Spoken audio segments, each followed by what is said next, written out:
котлайым һәм һеҙгә байрам хөрмәтенән ошо шиғырымды бүләк итәм. Һүнмәһен ғашиҡтар ҡарашы, һөйөү тулы ҡарашыңды төштәремдә күреп уянам.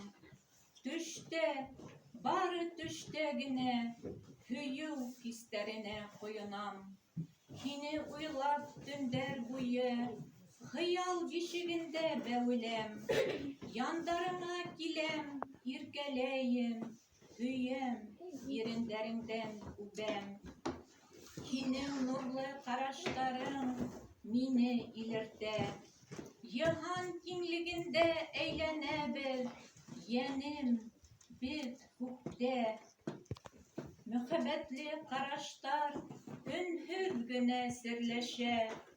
Балҡып янған йондоҙҙар мөхәббәттән көнләшә.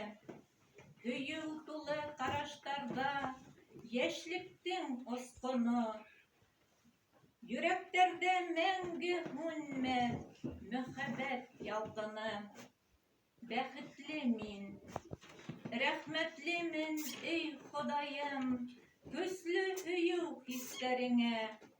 Йәндәремде иретерлек мөхәббәтле төштәреңә. Иң илаһи серле ҡараш, ғашиҡтар ҡарашы. Нур сәсһен донъяға, һүнмәһен һис ҡасан. Ғашиҡтар ҡарашы, ғүмерҙең балҡышы. Рәхмәт.